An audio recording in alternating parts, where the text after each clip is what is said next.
What's going on, everybody? It's Catfish on Ice, episode 198, with your host, Chad Minton and Rich Howe. The crew is back together. How are you doing, Rich? Good. That hockey puck almost cracked my screen coming at me, so I was a little nervous. Dude, I was worried. I thought it was coming right at me. Right at me. Right at me. We needed some 3D glasses for that, though. Honestly. That would be awesome. All right. Incredible. Guess what? Hockey season is upon us. We are there, Rich. We're there. How did we make it here? I don't know. It feels like it's been an eternity. We see all these other sports going on. Baseball's going on. You know, we got football started, and I feel left out. I feel left out because as much as I love all sports, it makes me miss hockey so much more. But I agree. The Preds rookies have reported to camp today. Training camps next week. We're about to have the prospect showcase. We've got training camp going on. We've got preseason games about to happen. It's all about to happen all for us here. 2023, 2024. Are you ready, Rich? That's the real question. Are the Predators fans ready? Is Smashville ready for another season of roller coaster, up and downs, heartbreak, gets us excited? Oh, man. Might not. Get ready for it. Is Justin Gambino ready for hockey season? I think Justin Gambino is always ready for hockey. I think so. What's up, Justin? We've also got our friend Shashkatu Tiger. Can't make the live episode tonight, but did say hello and that they're going to catch the episode later. Thank you for saying hello. Good to see you. I'm horrible with names. He told us his name once, and I just can't remember, but the Shashkatu Tiger is the best. So it is the best. So let's update everybody first on our personal lives here a little bit, just before we get into the hockey talk here. We have been a little bit off the radar the last couple of weeks. We did put out a quick episode, 197, a solo episode last week, but this is our first episode with me and Rich back together. As a lot of our loyal listeners know, we work full-time jobs outside of doing this podcast, plus life itself. So we find every opportunity we can to do the podcast, and tonight's the night. We're excited to be here with you all. We hope you enjoy this episode. Let's tell you what we got in store for you. First of all, we are brought to you by DraftKings, the GOAT sponsor, with promo code THPN. We will tell you about our current offer we have with those amazing sponsors there, and we're part of the Hockey Podcast Network. Listen to us on all of the major podcast platforms, including Spotify, Apple, everywhere you get your podcasts. And of course, if you are not a YouTube subscriber yet, you should be, because you get to watch the episode live. You get to catch it before it actually hits the podcast platforms. And every now and then we'll throw some bonus content on the channel as well. Here's what we got in store for you. I think you probably know the Preds are reporting to rookie camp today. So many prospects. A lot of draft picks from 2023 are at this rookie camp. Rich, so that'll be fun to watch. We're also going to see some what I would call quote-unquote rookie veterans. So they're not veterans in the league yet, but they are definitely going to be veterans at this rookie camp. I think one player and obvious is Igor Afanasyev, who got the captain's patch. He's probably the old guy. He's the old man of the group, I would say. Definitely is. He gets the captain's patch for the rookie prospect showcase. So very well deserved. Very happy to see that. So we are going to unpack the rookie camp, look at the rookie camp roster, talk about some of these fresh faces that are in the Predators system now, and see how we see their paths going. It's going to be a really exciting rookie camp. There is so much talent in this prospect pool. Yes. And it's just continued to get reloaded and get loaded up. And let me tell you, this Predators prospect pool was very, very shallow and not very deep for a long time. There was always talent in it. We've seen it on the Predators roster throughout the years. But how deep this Predators prospect system is right now is probably, I don't even think I'm being over dramatic here when I say it's probably the deepest it's ever been since the Nashville Predators franchise came into existence. Yeah, I'm really bad about keeping up with prospects. Like once they're drafted, we talk about it a lot, and then I just kind of unfortunately let it go by the wayside. But like you look at this roster and you've got Igor Afanasyev, you mentioned him, Zach LaRue, I mean, all these. I mean, I feel like we're forgetting about Zachary LaRue because the prospect pool is so deep. I mean, yeah, for sure. LaRue's gone through his trouble. We'll get into it. We're going to go down the entire. We're going to go down the rookie camp roster here, which they reported to camp today, and we're actually on the ice and doing some practice drills and stuff. So we're going to unpack that. But we also got to get into the actual training camp roster itself with all the veterans. There's a little bit of overlap there. See some of the same prospects who are going to get a chance to play with some of the NHL players. So that's going to be fun to watch. We're going to look at some position battles that I've got circled personally, and some players who can definitely make a name for themselves at training camp and possibly even get a starting role. Yes. On October 10th against the Tampa Bay Lightning. We'll see.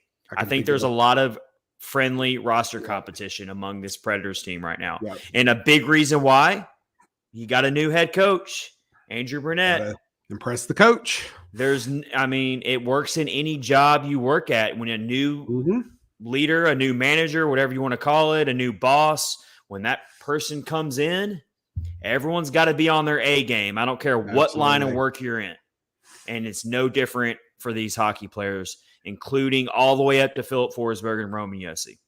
Yeah. Everyone's got to be ready to perform. Yeah, absolutely. Yeah, obviously we didn't look at the training camp roster. It was last year around this time. It looks like a football team roster. There's so many people. I don't understand how they can keep it straight. Because it's a lot. How do you break these guys up? Like there's like 20 defensemen listed, and you got to pick like 6 or 7 of them. Like it's crazy. I guess that's why the coaches make all that money. Yeah, it's a lot to sort out, and I think this year in particular, there's going to be a lot for these coaches to have to figure out in these training camp practices. So we're going to unpack that. We're going to preview that. We're going to get further into the season. I want to talk about. I've been thinking about this a lot. What is this Predators power play going to look like with Andrew Burnett, who is kind of a power play guru? That's kind of his forte, if you will. And so that's going to be a big thing that's going to be circled on the radar, at least for me, in the first few games. And I know it's not going to happen in the first game, and it's going to take time for Burnett's system to fully take hold of this team and see some of the positives and some of the results that we want to see on the ice. But I just want to see, first of all, how is he going to shift these units? Who's going to be on the top power play unit? He's going to be on the second. And then structurally, the big obvious elephant in the room is we got to get – I think that was John Hines' biggest downfall. I realized that the Predators power play did finish in the top 10 for 1 year under John Hines, the year before last. Yep. But I think that was just kind of fool's gold. I hate to say it, but you had so many career years from players like Duchesne and Forsberg, and these shooting percentages were up around 20% for all these players, Ryan Johansson. And it was just like it was all going to come crashing down, and that's exactly what it did last year. So, well, it crashed down at the end of the season 2 years ago. Like they were playing really well. Like everybody was cooking, and the power play, like you said, was in the top 10. And then in the last quarter of the season, they just nosedive. And then they did not get back anywhere near that last season.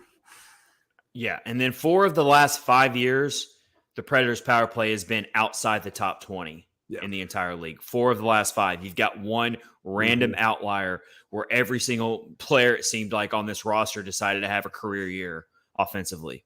Yeah. So how is Andrew Burnett going to change this power play and turn it into a strength? Because until this organization proves that they can make teams pay the price when you send them on the power play, teams are going to take chances. They're not going to worry about how many times, Rich, did we see the Predators go on the power play last year and the opposing team actually used it against them and found shorthanded chances on Saros? The most frustrating thing ever. That might be one of them. That might be one of the most frustrating things as a fan when you watch a team, when you watch your favorite team play, is you get on the power play and you actually give more chances to the other team. Yep. And you can't obviously hang any of that on the goaltender. Totally not his fault. It's so I think that Andrew Burnett obviously has to have that as one of his top priorities to fix. So we are going to speculate on what we think the power play needs are going to look like. I've already done an article for it on predlines.com. If you want to check it out, or if you haven't read it yet, would welcome you to do that. And then we will round it out with our new segment that we're going to do throughout the season every week, and that is the Central Division Rundown. We are going to hit 3 of the biggest storylines from 3 different teams in the division. So we will share that to wrap up episode 198 of Catfish on Ice. We need somebody to do like some music and like Central Division Rundown. Yeah, that means we would have to have a studio, and we would have to so hire. Cool, just imagine like it would be cool. It'd be great. You know what? Wonder if what's the guy Buffer, the guy who did the Let's Get Ready to Rumble? Oh yeah, Central Division Rundown. How much do you think he would cost to do an episode every week for us? He doesn't really do. You got that kind of money? He got that kind of money, Rich? Just the one time. And you got the money for him to do it one time. I guarantee you he would charge an astronomical amount just for one time. It would probably be better to find someone who imitates him and do it. That's true. Give them $5 and say. And I bet there is an impersonator too out there. Yeah, can you just say Central Division Rundown like Michael Bucket? We'll look into it. Maybe his brother that does the UFC is Bill Buffer. Maybe he's a little cheaper. Is that his name? Bill? I don't even know. I know. I just know Buffer. I just know the last name is Buffer. All right. Great stuff. Let's open it up here. Let's open it up here with rookie camp. I'm about to pull up the full roster right now. I'm looking at it. Oh, are you actually looking at it? But so how about you start with the obvious standouts? And I think we all know those. I'm about to put some of them on the bottom of the screen right now. But let's talk about the first one there. Luke Evangelista, who is actually getting tons of respect and attention around the league. You know how it goes throughout the offseason. All of the major NHL accounts, they'll tweet out these lists. They'll send out these posts about certain things. At any time the rookies are brought up, of course, Connor Bedard gets all the love. And of course, it's a loaded rookie class this year. It really is. Pressure on that guy, man. But I'm telling you right now, Luke Evangelista is coming up in plenty of rookie conversations. And I'm not talking about just rookie conversations within Predators circles. I'm talking about all around the league. Luke Evangelista is getting a lot of respect around the league, and rightfully so. So, Rich, do you think we're putting too much hype on Evangelista? We need to let him possibly go through some growing pains this year, or what are we looking for in rookie camp and also training camp, but definitely rookie camp from Evangelista? Are we really looking for him to take over and just be that dominant type of force in these prospect games against the Carolina Hurricanes, the Florida Panthers, and the Tampa Bay Lightning? He proved himself, I felt, the way he played last season. We all knew he could play well. He really gained my respect when he knocked Evgeny Malkin down when they were playing Pittsburgh. That was amazing because Malkin's a big boy, and Evangelista just plowed him over. Maybe we're putting a little bit much on him, but I think the way he played last season, I think he'll be fine. He really played his heart out last season, and it was fun to watch. And that's what's going to be exciting about this team, is they're going to be more fun to watch than they were last year.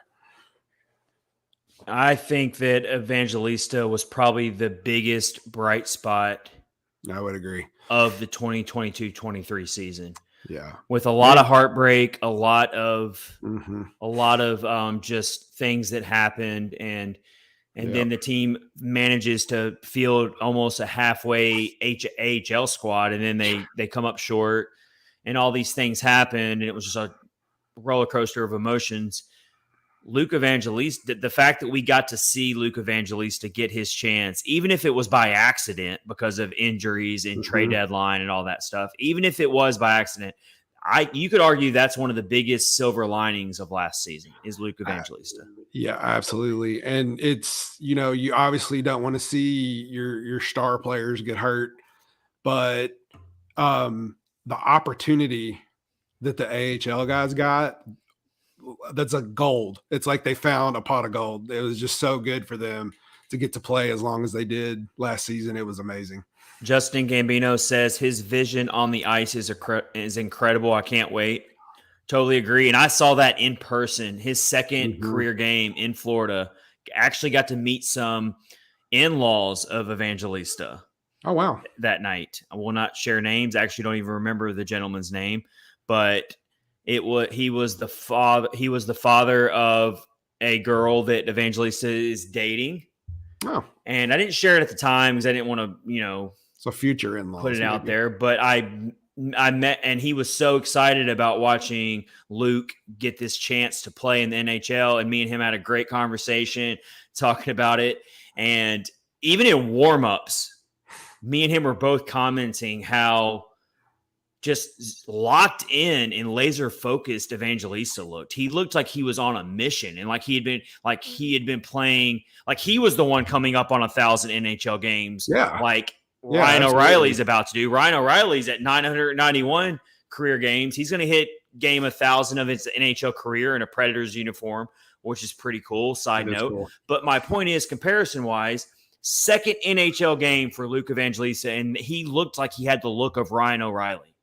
Yeah, absolutely he did. Yeah, I mean, just watching him skate and like Justin said, his vision on the ice is just, for such a young guy, it's definitely a bright spot.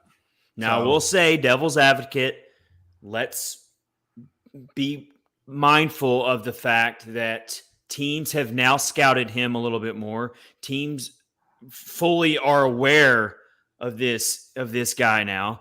And so he's going to get some serious pushback and some serious attention from opposing teams right out of the gate. Yep. And I've already been on full record of saying that I want to see Evangelista on the top line in Tampa. You know how Tampa plays. There's some rough dudes, even though they've gone through a really, really kind of not so good offseason, and they're expected to be a little bit down. That's a roughneck team. It is. And they're going to have Evangelista as one of their top players that they're zeroed in on in the scouting report. So Evangelista is going to take a lot more pressure going into it, just like any sport. A rookie really has to prove themselves in their second year in the league. First year, they can take everyone by surprise a little bit. They can do some things. Teams aren't prepared to deal with them, especially late in the season like that. I'm not trying to sound negative. I'm just trying to be realistic here. So don't be surprised and don't freak out is all I'm saying. If Evangelista maybe struggles a little bit in the first 10 games or so, because he's going to have to level up his level of play a little bit too in year two. And it's not even really year two. This is actually year one for him, really. He's considered a rookie this year. So, Yeah. And like, I can't remember who said it. I saw it on Twitter. All those guys, including Evangelista, were playing with house money last year, which is that's a great analogy. Nothing to lose. You can just go out and play free, do whatever, not whatever you want, but just play more free because you got nothing to lose. A little bit more at stake this year. So, the pressure is definitely upped a little bit. No doubt. Let's move along the list here. Another big time player that's going to have everyone on notice around the league, not just Predators circles, but around the league. If they're looking at rookie camps, they're going to be watching Yaroslav Askarov. He's going into his second full year in North America. He is the guy in Milwaukee, a very much different Milwaukee team, just like the Predators are a very different team. So are the Milwaukee Admirals. Some people have even gone around and said maybe the Admirals are in for a tough year coming up because they've just really been decimated and they've lost a lot of players because they have moved up to the Predators. But Askarov is going to be their goalie, and he is still considered one of the top goalie if not the top goalie prospect. He's definitely in the top three, I would say. I would say so. Maybe not undisputed top goalie prospect, but definitely top three or top four. So we definitely need to see him look sharp in Very his much. prospect showcase action, and also in the he should. I would really love to see Askarov get at least. I would like to see him get 2 preseason starts, to be quite honest. Yeah, that would You're be playing awesome. the Predators are getting 6 preseason games as usual. I'd like to see Askarov start 2 of those 6 games. Let him really come in as the starter, settle in between the pipes. You know, it's different when you're doing because like a lot of the preseason games, Rich, that as you know, they like to split the start. So they'll let someone start the game and then they'll let someone finish the game, regardless of how the starter performed. Yes. I would like Askarov to get the benefit of the doubt to start at least 2 of those games. I want to see how he opens a game, how he settles in, because so much of trying to identify talent from a future goaltender is how do they settle in. Let's say Askarov gives up an early goal, an early gimme in one of those 2 preseason games. I want to see how he settles in, how he shakes off that and focuses. How many times have we seen Saros give up an early goal and then he settles in and goes on to make 25, 30 saves in a row? Yeah, for sure. I would like to see that from Askarov and give him the chance to, at minimum, start 2 preseason games. Yeah, and that would be good. So he played last season. It was 1 game, right? Yeah, he got in that Montreal game that was freaking bonkers, if you remember it. Remember, that was the game where he goes in there and, like typical Askarov fashion, he's out there skating along the boards to try to clear a puck. And then that's what actually doomed him of giving up his first NHL goal, is he got a little too fancy out there on the boards. But he actually made some really good saves in that game as well. He did, for sure. Yeah. Yeah, I think it would be, like you said, it would be good to see him start a couple of these preseason just to get that feel. Yeah. So we're obviously looking for Askarov to really show some dominance. Not dominance but definitely look comfortable and look settled in, because he's not far away from getting NHL duty. He's not far at all. He's basically got 1 more year of shown himself in the AHL before the Predators are going to be either looking to trade him or looking to call him up, one or the other. Because of what Mike Twitter said. Yeah, so Mike Twitter says here on YouTube in the comments, makes for the reason you hear of UC Saros trades. Yeah, if Askarov is not in the picture and the Predators don't have a top-end goalie prospect like Askarov is right now, there is no question about these UC Saros trade rumor topics that you hear floating around. But that is how much high regard that there is in the scouting world of Askarov. That's where it comes from. So yeah, it's a lot to watch here. Yeah, it's going to be interesting. Justin says in the comments, I hope he chills out a bit with his antics this year in Milwaukee. Yeah. Didn't he get in a fight last year? He got in a fight, right? Yeah, we don't want him to go down the Jordan Bennington route. Yeah. Needless to say. Not to say that Askarov is anything like Jordan Bennington. Oh, gosh. But we definitely don't want him to – we want him to just skate the fine line. You can have the personality. You can be electric and passionate and get your team fired up, but you definitely got to learn how to rein it in a little bit during certain times. Like I would call Saros the exact opposite of that. Oh yeah, for sure. Saros is one of the most. See him showboat or anything. He is one of the most stoic, like goaltenders I've ever seen. He never changes his expression. Yeah, but he also learned from Pekka Rinne, who also was extremely stoic and never showed emotion. And even when Pekka Rinne was having some of his worst games. And we saw plenty of them where Rinne got roasted for 3 or 4 goals in a short amount of time. And Rinne would stay locked in to the best of his ability. The only time I can ever remember Rinne losing his cool, and I can't remember who it was against or what team. Someone could fact check me on this or look it up if you want to. But it was when Rinne, I want to say it was against the Blackhawks, but I could be totally wrong. I think it was. It was where he literally got so pissed off because they were crowding him in the crease and bumping him and playing dirty tactics. And he swung his stick, and I think he broke it. But he pretty much cross-checked a guy because he was so pissed off. Yeah, I remember it. I think it was Chicago. That was about the only time that Rinne ever lost his cool in his long career. Whereas Askarov, yes. As Justin says, he does, especially this early. He hasn't even really become an NHL player yet, obviously. He's got to learn how to keep his emotions in check a little bit. That's a very valid point from Justin. Don't go starting fights. No, definitely. You don't need your goaltender doing all that. No, absolutely not. Let's move down the list here. Igor Afanasyev in rookie camp. He gets the captain's patch. As I brought up in the intro, he gets the captain's patch. Very well deserved. Because I've already unveiled my Predators preferred starting lineup. I think you were part of that episode, weren't you, Rich? Yep. I've already lost track. Yeah. Yep. That was a few episodes back. Go check that out in the archive if you haven't heard that episode yet. But yeah, I unveiled my preferred starting lineup complete.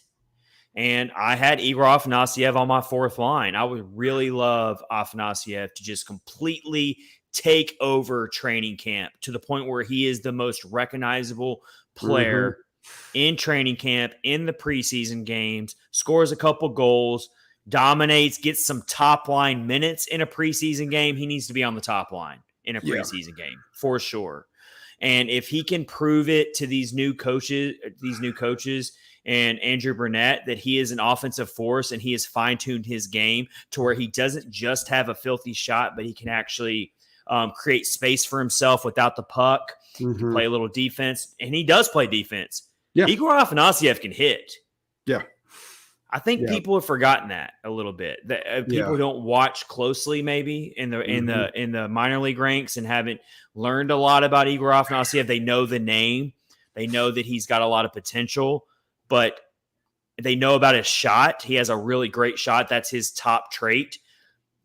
Afanasyev is not afraid to throw out the body. Yeah, and he's a big dude. That's true. Yeah. So I'm hoping. So we remember last season when he found out on that documentary that he was going to be sent back to Milwaukee or whatever. He was so close to making it. And maybe I'm hoping that was an oversight on John Hines, and Andrew Burnett could maybe see something or bring something out of Afanasyev to get him up to that next level, because he was so close, and it was heartbreaking to watch him be told that he was not going to. And maybe he, and just to give the Hines and David Poyle the benefit of the doubt, maybe Afanasyev wasn't ready. Maybe it did benefit him to be another full year in the AHL. Because one thing we do know about hockey more than some of the other sports is the process is a lot longer. Yeah. To get from, even if you're a second round pick or a first round pick, just look at our first round pick of 2023, Matthew Wood. He's not even participating in rookie camp. Nope. And that's not because he's not there's no alarm bells here. It's not because he's not, but he's literally in college. Like he's going into his second year collegiately for the University of Connecticut. So there's just so many different moving parts when it comes to making it to the NHL when you're drafted as a prospect. You got the KHL, you got all these leagues in Europe, you've got all these leagues in North America, you've got the NCAAs. You got all these different leagues, and every prospect has a different path to the league. Ask Philip Tomasino and Ellie Tolvanen about the process, how long it takes. they know all about that. Yeah, especially Ellie Tolvanen. Yeah. Oh gosh, did you? That's your fault. Hey, that's fine. You used to get mad when we kept bringing up Ellie Tolvanen. Yeah, I think that's passed. He's a Kraken now. He's going to be a Kraken. So, yeah, but just you remember back like every year, it's like, man, is this Ellie Tolvanen's year? Is this his year? And it just never happened. And it finally happened, and he got wasted by. So, yeah, Afanasyev obviously needs to stand out. More than any other player, he needs to stand out. Oh, yeah. If he has a rookie camp and he has these prospect games where he doesn't really show up, or he's not really noticeable, or he's not dominant, and he doesn't really take charge, that could be a really bad red flag for this coaching staff. And we definitely don't want to see that. I don't expect that. I think Afanasiev is going to have a really good rookie camp for sure. And he'll also be at the Predators training camp as well. Yep. All right. So I'm about to check out the full roster. We're kind of hitting the top players, the players that we know are going to stand out. Spencer Stastny's in there. He played in a few games for the Predators last year. I think he is one of the next defensemen to get called up if the Predators go through injuries or they need to make a trade or whatever happens. I truly believe that Stastny's one of the next defensemen up to get in. He looked great in his very brief NHL debut with the Predators last year on the defensive side of things.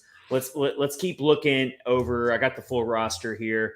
Keep looking it over here, and it really speaks again to how deep this prospect class is. Rich, who's another player that we haven't brought up yet that's maybe a little under the radar, but definitely not at the same level as Afanasiev and stuff, but someone that we should probably maybe look at? I would say I remember seeing an article or something on Twitter about Zachary Leroux wants this to be the year he breaks through and gets in the NHL. Yeah, and I don't see it. I know. But I think like this is what his third rookie camp, third. I can't remember. But anyway, he's been around for a minute. He's been around. Yeah. So like, he's another one like this. You need to have a good camp to make. Here's the deal about Zachary Leroux. If he was on a completely smooth path since he was drafted, then this would be his year. Yeah. But I don't think it's been a completely smooth path for Zachary Leroux. And some of it was his fault. Yeah. I mean, the suspension he got this past year where he speared the guy. Yep. I mean, it was plain as day. There was no defending it. Yeah, for sure. That doesn't mean that he can't learn from that, and he can't. But I also think that Leroux still has a lot of development to do to even come to be. He's going to have to be really, really impressive. And for the Admirals, and if I'm not mistaken, he's going into his first year with the Milwaukee Admirals. I think you're right. Yes. So let's not focus so much on Leroux and the Predators. Let's focus on Leroux and the Admirals. And growing, If you so our buddy CJ, who's always the Admirals guy, he lives up there. He knows about the team. That's going to be a player that CJ and Admirals fans up there are going to definitely be all about. Yeah, I remember reading. I remember when I read that, I was kind of like, I don't know. I don't know if it's going to be your year, buddy. But it's going to be well, I mean, you love to hear that. Any player you want to hear that. Yeah, for sure. But it's just kind of like speaking objectively. I got a player here that I'm really excited to watch just because it's such a new player. How about Tanner Molendyk, first round draft pick by the Predators this past draft, the defenseman who has really grown on me since they picked him. I will be completely honest. I was in attendance at the draft and it was fun and had a great time. I didn't do a lot of research before the draft, very little, other than knowing the name, knowing he was a defenseman, knowing a few things, but I didn't know a ton about Tanner Molendyk until he got drafted. Yep. And that was that second first-round pick that the Predators had. Yep. And I was thinking they might even trade that pick. We talked about it on this show leading up to the draft that we thought maybe Barry Trotz would trade the pick. But he takes Tanner Molendyk, and I'm seeing nothing but very, very positive for sure scouting reports. Almost a Roman Josi type of clone of a player. Yeah, and that's good news. that's awesome. So he plays very similar style. He's a puck mover. He's got speed. He's got puck skills. So I'm very, very in tune, maybe more so than very few other players in this rookie camp that I'm more interested in watching more than maybe Tanner Molendyk. Yeah. Him or Luke Prokop, because he's been Luke's been around for a while. Training camps. I think he'll have a very strong camp. Yeah. Not sure where he's at in the pecking order when it comes to getting to the Predators roster, because you got to remember Luke Prokop is also trying to make his first presence known with the Milwaukee Admirals. Milwaukee, yeah. This will be his first year. He was in the WHL. Yeah. And was on a very good team, I think, that made the championship game. Yep. I remember that for sure. So, yeah, he was one of the best defensemen in that league. So now it's his turn to level up. Now he's going to the AHL, much tougher league. See how he does there. Yeah, but he's trending upward. He's going the right direction for sure. Yeah. I heard about him a lot last season. So, but when it comes to Tanner Mollendijk, for me, he, unlike these other prospects we've talked about, it's his first taste of it. Yes. So I want to see if even in his first taste of this rookie camp action, if he just comes out there and just really makes his presence known, because that's when you know, okay, we've definitely got first round talent here that we just drafted. Because generally speaking, you want your first round draft picks to come right into rookie camp and look pretty strong. That's why they're a first round pick to begin with. So that's kind of what I'm looking for from him. Obviously, there's going to be mistakes. He's going to do some things that might be glaring. That's not going to be an issue, but I want to see if he can come in there and really showcase his skills and the reason why the Predators drafted him there to begin with. See if he can move the puck, see if he can create some offense in these prospect showcase games. Undoubtedly speaking, it's not even close, and I'm not being biased here. The Predators had the best prospect team going into this prospect showcase. It's not even close. Yeah, I agree. The Hurricanes have a decent prospect pool. The Panthers and the Lightning are near the bottom of the league. Yeah. Especially the Lightning. The Lightning I've seen, actually, I think it was Daily Faceoff. Daily Faceoff ranked the Tampa Bay Lightning the second to worst prospect pool in the league right now. That's the trade-off for winning all the Stanley Cups. Definitely. Their prospect pool is very bare.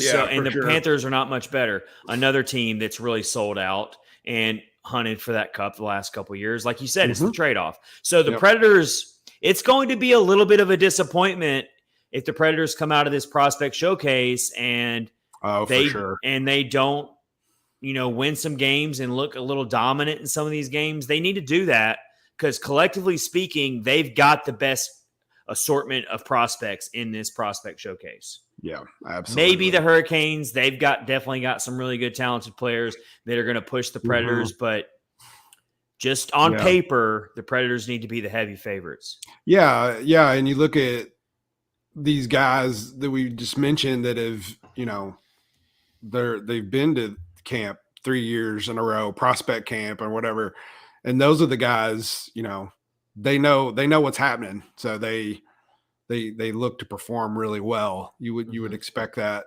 because they're not, it's not their first time there, so they know what to expect. So that's good. That's good stuff. Let's just quickly hit on a couple other players before we move on here. We've got Joakim Kimmel. Kimmel. I mean, he's one of the top prospects in the pool. Oh yeah. He's going to be going back to Milwaukee this year. He's going to be one of the main star players of the Milwaukee Admirals. So we'll see him. I know some people are thinking he might get called up to the Predators this year. It could happen, but maybe. I still think that his talent is just so out of this world that that alone. But I think the Predator season would really have to go off the rails. Oh yeah, for us to see Joakim Kimmel this coming up season. But he's definitely looking to have a really, really strong year with the Admirals. So we'll be watching him. How about Reed Schaefer? Rich, you know him. He came in the as part of the trade that sent Matthias Ekholm to the Oilers. I do remember that. Reed Schaefer is a very, very interesting player for me because I actually think that he could play his way up to the Predators throughout the course of the season if things happen. Yep. I would not be surprised. I would put him right up there with Igor Afanasyev, right behind him maybe, as being a prospect who has a lot to gain in rookie camp. I think that the front office for sure is going to be watching Reed Schaefer because they want to see what they got out of that Matthias Ekholm trade. If nothing else. For sure. Trying to see what his. So he played in Seattle in the WHL. I think he's also got international experience where he's really played well. If you want to pull up elite prospects, they'll put that on there. I don't have it in front of me, but definitely. We also got Fedor Svechkov, another first round pick. We don't know a lot about Fedor Svechkov. We know his scouting report, but we haven't seen a lot of him because he has obviously played overseas in a very, very difficult place for a prospect to develop. Absolutely. And that is the KHL, the VHL, which is the minor leagues of the KHL over in Russia. And all you got to do is, if you've been reading the news lately, Matvei Michkov, arguably top pick talent if you don't have a Connor Bedard floating around in a draft class. Matvei Michkov, who did fall in the first round because of all the volatility. Well, it's only because of the volatility of the world we live in with the wars and stuff. But Matvei Michkov is undoubtedly a top overall pick talent, and he has actually been a healthy scratch in his first few KHL games. Yeah, absolutely. Yeah, because and it's the same thing. It's the same thing that happened with Askarov. He was not getting to play much in the Predators. You know, they're like, we got to figure out how to get this guy to North America. It's the same thing. You know, that league doesn't care who you are or how good you are. If you're not producing or whatever. Well, they also like to really, really be patient with a lot of these prospects and this young talent. Also, if I understand it correctly, Michkov is part of a loaded and very deep team over there in the KHL. So it's almost like he's getting overlooked for veterans who've been playing for a long time. The only point I'm trying to make is when it comes to Fedor Svechkov, we don't know a ton about him when it comes to playing in North America. So that's going to be fun to see him perform.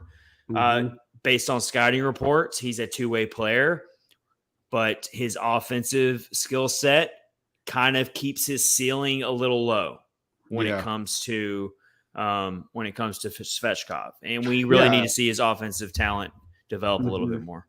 Yeah, you can just look at like the teams that they played for last season and see like the amount of games that the guys like WHL teams and QMJHL or whatever. It's like 68 games, 67 games, and then Svechkov played in 27 games last season for the KHL. That's it.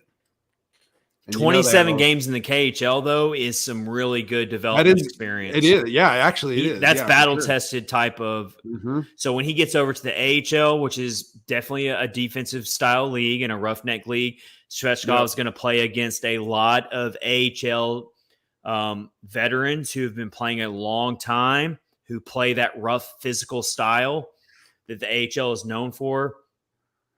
So Svechkov might fit in pretty well in the age. I feel like he will. Yeah.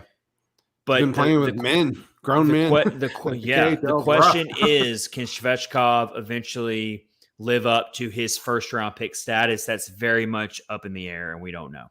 Yeah. Let's get caught up on some comments here. Kyle Lenz, thank you for joining the podcast.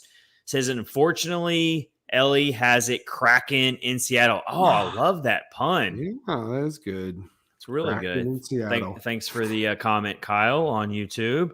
Matthew, who is writing for Predlines.com now. Yeah. Very good writer. Everyone check out Matthew's articles. I'm going to botch his last name. Call me on it, Matthew, if I botch your last name. But Matthew Maratia. That looks like it's right. He doesn't always pronounce it the way it looks. Please correct me. Please correct me. Matthew, please correct me in the comments if I mispronounce your last name. But he's one of our newest contributors on Predlines.com. And his writing is so amazing. Like it really is. He offers an historical perspective. He's a storyteller. He's knowledgeable, so check out his stuff. Really excited to have him. All right, so he gave me the update. That's what I was going to say. Maratea. So it's Taya. Maratea. I said Maratea. So I was close. You're close. But Maratea. We butcher names quite a bit. So Matthew, welcome to the club. All right, dude. Yeah, we're just going to call you Matthew, if that's all right. From here on out. When this podcast was brand new, Luke Cunnin was kind of new to the team. My gosh. And we called him Coonan. And then like it just became like a brain freeze thing. It was and it just happened. Thing.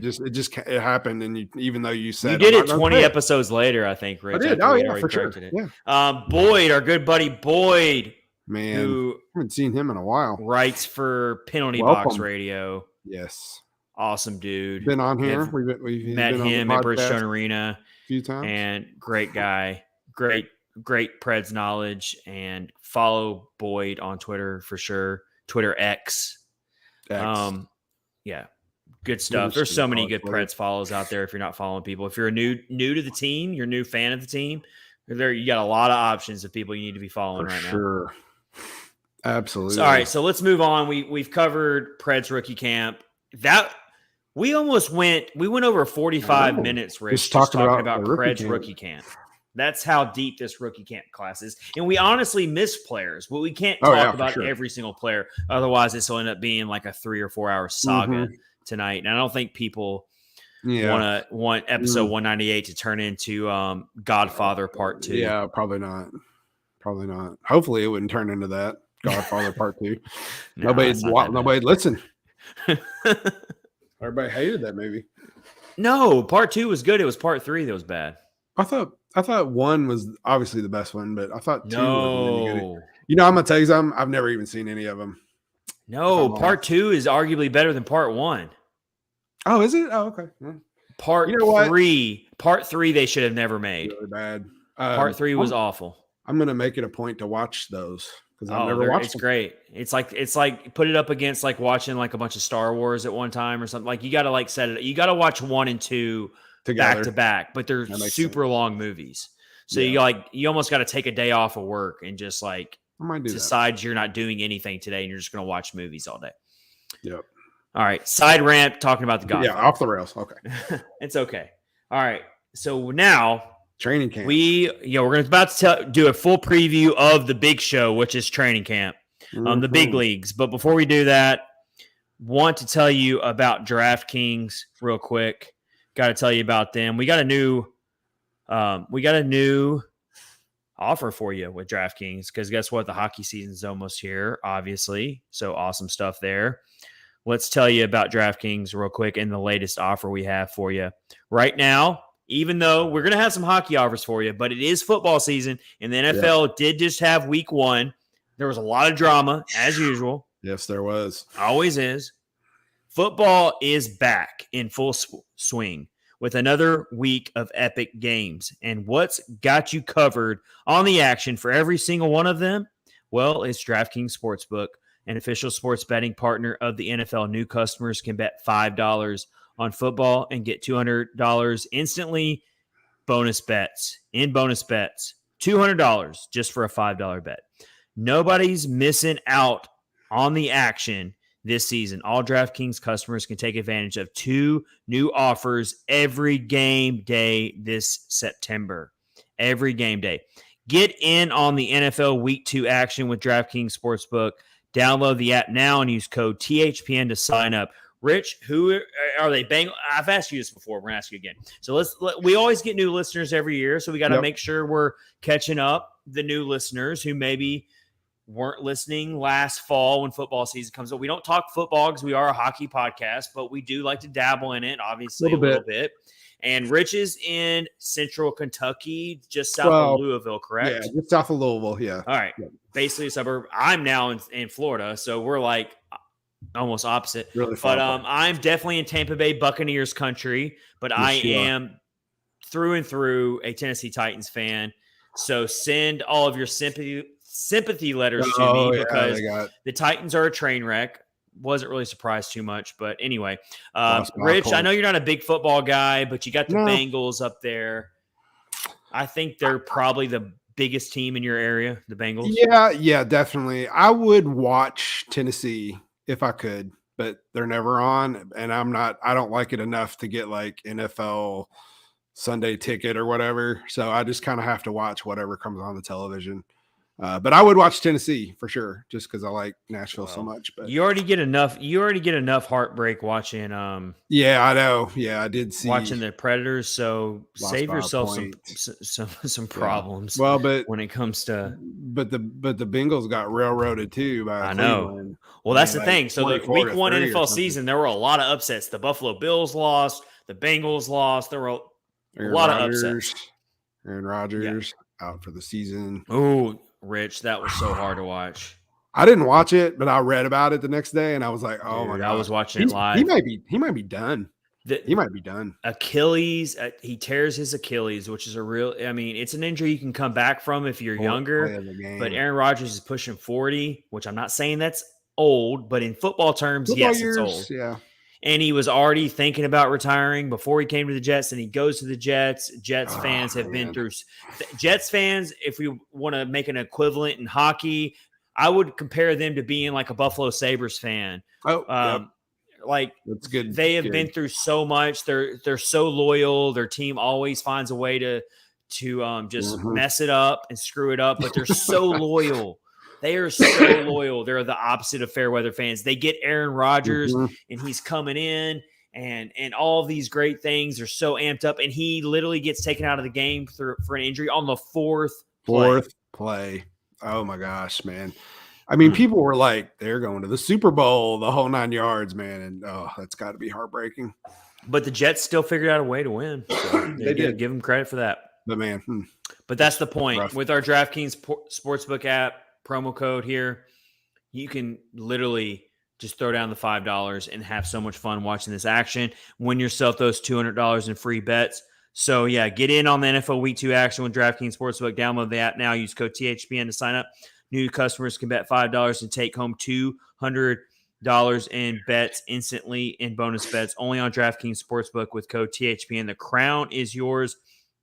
Gambling problem? Call 1-800-GAMBLER or visit www.1800gambler.net. In New York, call 877-8-HOPENY or text HOPENY. That's 467-369. In Connecticut, help is available for problem gambling. Call 888-789-7777 or visit ccpg.org. Please play responsibly on behalf of Boot Hill Casino and Resort in Kansas. 21 and up, age varies by jurisdiction, void in Ontario. Okay. See sportsbook.draftkings.com/football terms for eligibility terms and responsible gaming resources. Bonus bets expire 7 days after issuance. That's important. Keep that in mind. Yep. Eligibility and deposit restrictions apply. DraftKings NFL offer. Get in on it. I know a lot of you hockey fans are also NFL fans. If you're a Predators fan, you're probably a Titans fan, or you got another team out there. So if you haven't downloaded the DraftKings Sportsbook app yet and used our promo code, get in on it. Take advantage of it. It's a good offer. All right, Rich, let's move on. Let's move on to the big leagues here. And that is the full training camp. Pull that one up. It's even longer. But the Predators will hit the ice. Well, they'll report to camp on September 20th. So we're recording this on a Thursday. So less than a week from now, they'll be reporting for physicals and team meetings, and they'll actually hit the ice after that. And then they got to get ready to come down here to Florida to do their pretty much annual doubleheader against the Panthers in preseason action. Yeah. And then they will take on the Tampa Bay Lightning back home in Nashville. They'll also take on who's the other team? Why am I drawing a blank? Is it the Hurricanes? I'm going crazy. Yeah, I think so. That sounds right. But so we got preseason action coming up here very soon, and that's going to be what sucks is the Hurricanes. The games in Nashville are right in the middle of the week, and I'm like, but I know, but they just got to find ways. I was really going to try to get down and watch a preseason game because we went to one 2 years ago, and it was fun. But yeah, man, going in the the fun thing about the preseason games is you get to see players that you don't normally see. You get to it's literally a work in progress. Yep. And you get to see, and more so than previous years, Yeah. What we're going to be looking at with preseason this year is, we're not going to get a full look at it because it's not going to be your normal line combinations that you're going to roll out in the regular season. But we're definitely going to get to see a little bit of what Andrew Burnett wants to change with his team. I mean, we expect him to be a very, very different type of style of head coach than John Hines. And we're looking forward to it. So what are we going to see? Is it going to be very, very clear and evident in these preseason games? Or is he going to keep some of it close to his chest, and we're not going to see a lot of differences in the preseason? It's possible. I mean, it is preseason. You're not going to throw out all your – but here's the thing. I think preseason is actually very important this year for the Predators more so than normal because they really do need to work out some of these kinks and try to build some chemistry and try to – because you got some new – you got young players, but you also got these new players you picked up in free agency and with Ryan O'Reilly and Gustav Nyquist, Luke Shin, Dennis Garyanov, who we're about to get into some position battles here. And Dennis Garyanov is actually one player in particular that I think is going to be in a position battle to try to get a fourth line spot. I've even seen Daily Faceoff put Garyanov on the second line, which I don't see that happening. Wow. Yeah, I don't see that happening. They have to cover every team in the league. I don't think they're. Yeah, that's true. Nothing. Not taking anything away from Daily Faceoff. I love their website. It's one of my favorite websites to go to when it comes to seeing all the content they put out. But I cannot see Dennis Garyanov being on the second line. Me either. if I'm honest, looking at. But I will say he's a player that really needs to be watched in training camp. Dennis Garyanov is looking to really revitalize his NHL career. We're talking about a former 4-goal scorer in the Stanley Cup playoffs in one game for the Dallas Stars. Right. Yeah. And he's just. All you hear about Garyanov is he's got all the talent, but he doesn't have the hockey IQ. So can he wrestle those demons? Can he find greener pastures here in Nashville and really put it all together? Maybe. That would be an amazing steal for Nashville. So let's see what happens here when it comes to Garyanov in training camp. Yep. Another thing I really want to see in training camp for the Predators is obviously these line combinations and what they like to what Brunette likes to roll out initially, because that's going to give us a little bit of a window into what he's thinking. Because right now we really have no idea. We've been speculating all along. Yeah, no clue. But we really have no clue. And in particular, really want to see how Ryan O'Reilly is utilized in training camp. That's the big question. I think the biggest question out of all of them really is what, what are they going to slot him in at and like what he's going to do.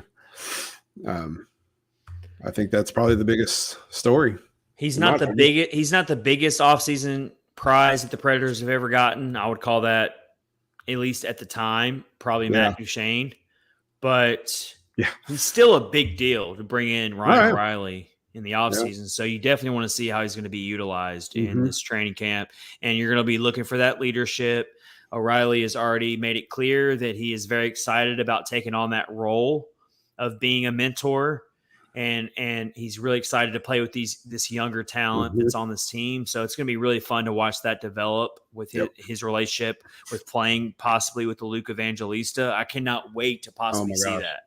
To see a veteran of Ryan O'Reilly's stature get to bring out the best in a young talent like Evangelista. How could you not be foaming at the mouth to see that happen? Absolutely. That's definitely would be a highlight to see that.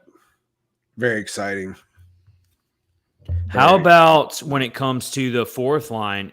And this is really where these position battles are going to come into play. It's a backlog of fourth line potential players. Just on a short list. Let's talk about the players who have already played games for the Predators. When it comes to Cole Smith, when it comes to Kiefer Sherwood, when it comes to Michael McCarron, are those guys old news to you, Rich, or do you think that you would still want to. I think I know one player in particular you're going to say, but I mean, come on now. I mean, these players do have the experience of playing with the Predators, but what we have to remember is this is a new Predators team. It'd be one thing if John Hines was coming back as head coach. Oh yeah.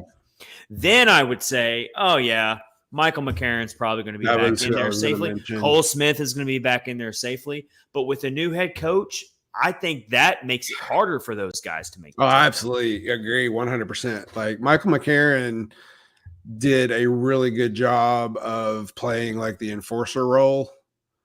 And you need that. You're still going to need that. But like, I don't know if he brings anything else to the table. Talking about Michael McCarron? Michael McCarron, yes. Yeah. I think Michael McCarron's a quality player who can take fourth line minutes, and you don't have to like freak out over it. Let's say in an emergency situation, you got to put Michael McCarron on the fourth line.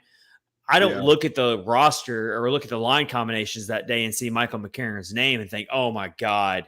This is going to be a mess. Yeah, he's not a bad player in that. It's a different team in that regard.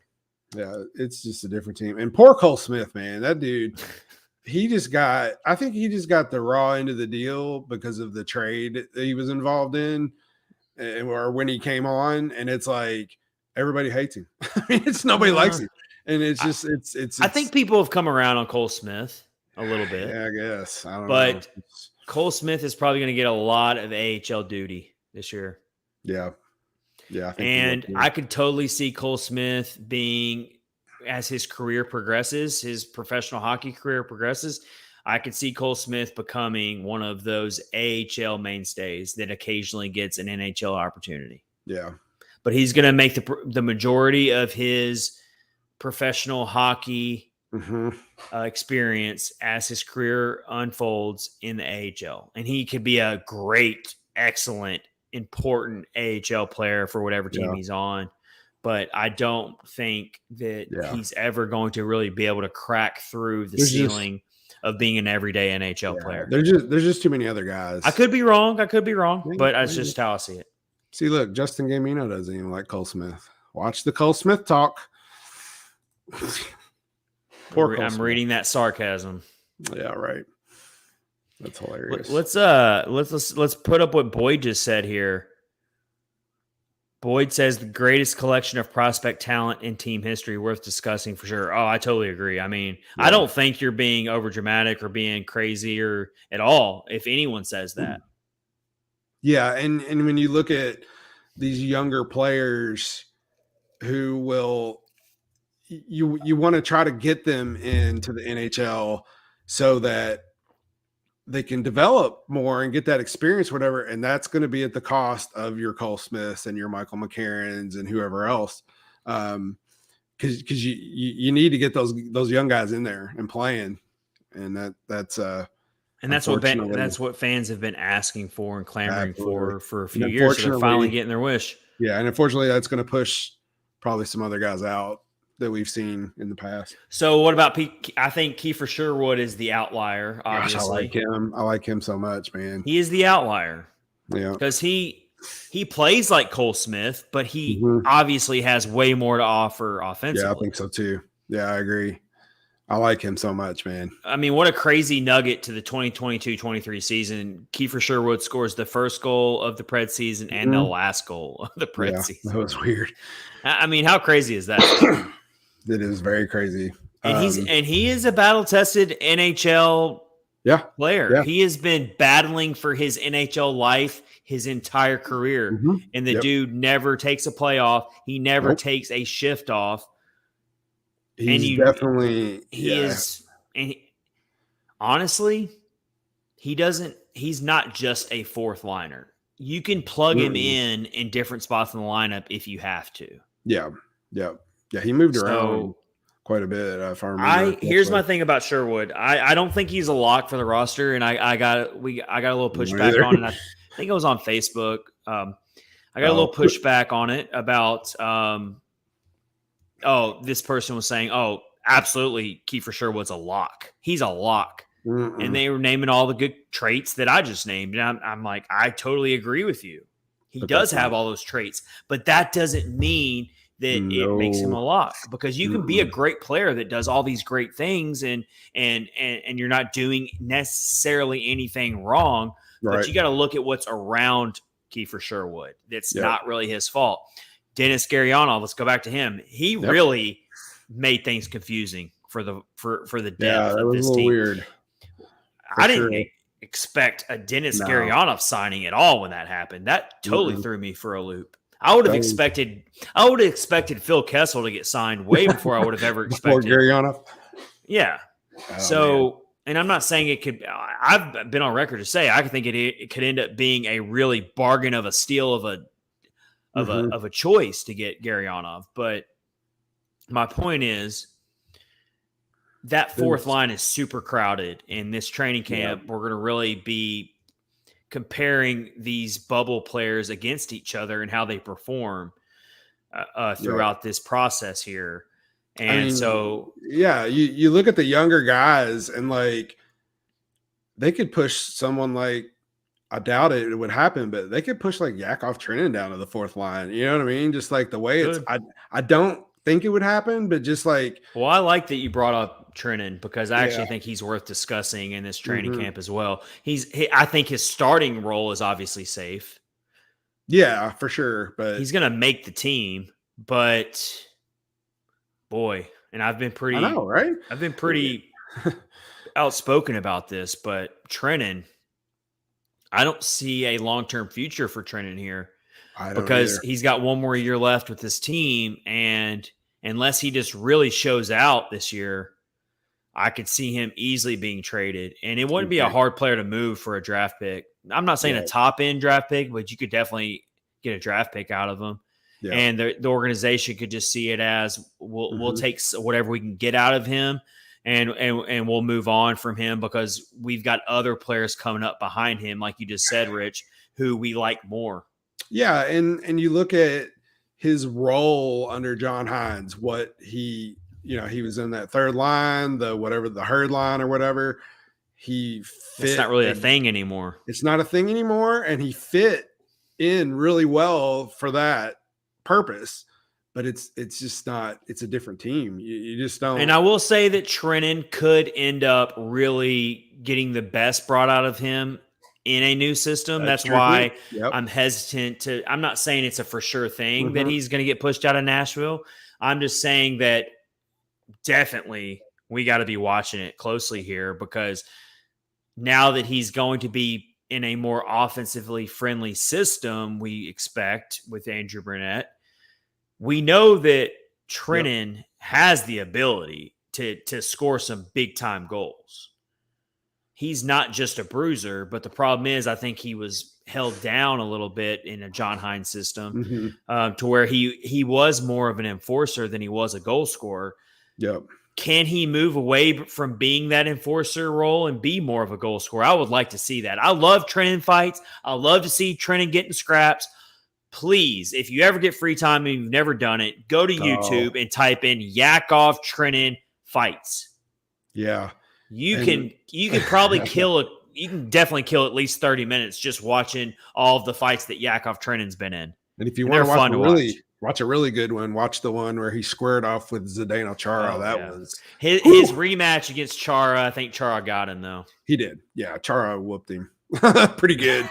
I remember. But Trenin's taken fights to a lot of really big time dudes, and he's stood his own.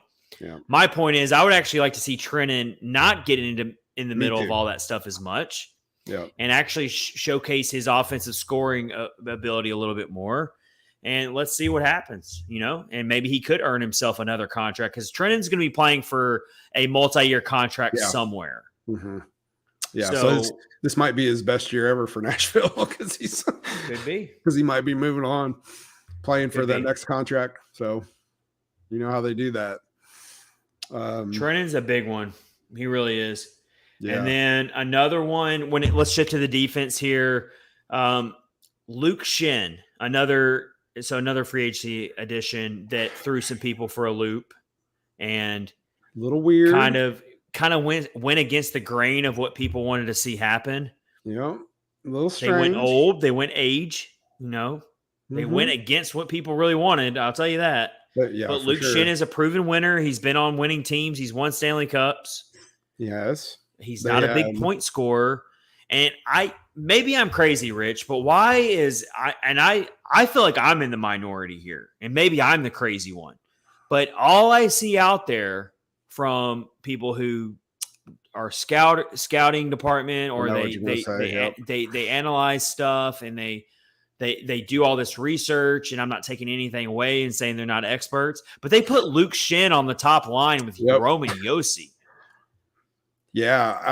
I don't remember. It might've been on the podcast. Somebody had mentioned that. It was, I can't remember. Was it was to protect? They wanted someone to protect Roman Josi. Yeah, it was. Yeah. You're right. It was a couple people that said that. Yeah. I think that's what it is. Either that, or they wanted to get Ryan O'Reilly, a Toronto buddy that he played with in Toronto. Yeah. I don't know. I mean, it's weird. I mean, it's another, you look at this list and it's another fight for who is going to be where. I mean, there's so many good players. I really like Nashville's decor, just like looking at it, not like pairing them up together, just looking at it on paper. I actually really like it. I love the mix. I love the fact that we've got some veterans, including Tyson Barrie and Ryan McDonough, obviously the captain, Roman Josi. So I mean, you feel good about it. You really do. The problem is you got some aging. I mean, it's going to be one of those things where there's probably going to be some injuries. You can't expect all these guys to hold up every game. So that's where a Spencer Stastny is going to come into play, possibly. That's where Dante Fabro. So I pulled up a really crazy stat. Yeah, I saw that. And I'll share it. I'm not going to put it on the screen, but I will share it. Because so a lot of times when I'm doing my research, I'll go down these crazy rabbit holes, and I'll just find stuff that I wasn't even initially looking for. Yep. And so I came across on moneypuck.com, which is like definitely my favorite website to use for looking up stuff like this. But I came up and I wanted to look up which Nashville Predators defensive pairings played the most minutes together last season. Dante Fabro was in 4 of the top 5 most minutes played. Wow. On each pairing. Would have never thought that. Which tells you that he was moved around all over. So if you're a defender of Dante Fabro, that's something you can use for your argument there, is that Fabro has not really been able to find his place among the Nashville defensive corps.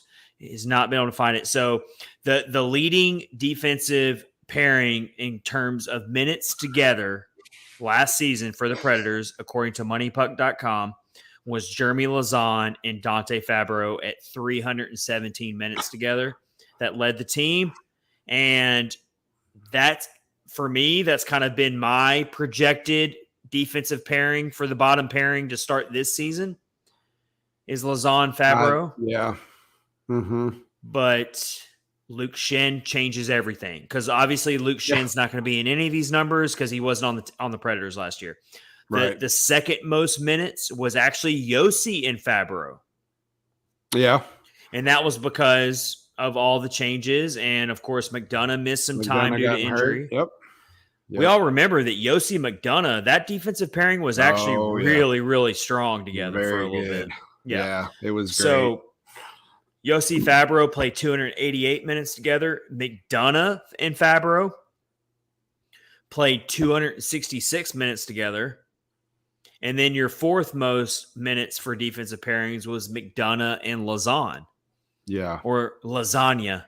Which is great. Yeah, I mean, we need to call him Lasagna. Yeah, you got to think that it's going to be like Josi Shin, Barrie, McDonough, and then like Lauzon and Fabro. That's, I mean, just if you look at this list, that's probably who it's going to be. But that leaves out Alexander Carrier. So I asked, I asked the followers what they said. And so one that really stood out to me was from Sam Turnpack, who is actually a head scout and writer. So for Sportsnet, draft guide author, future NHL scout. knows his stuff. He responded and quote tweeted that. And he also puts Luke Shen on the top pairing with Roman Yossi.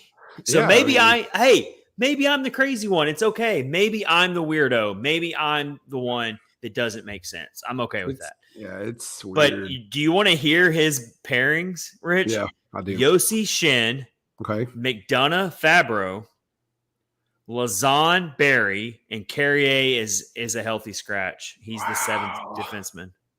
Barry on the third pairing. I don't know. With Lazan. Yes, I don't like that.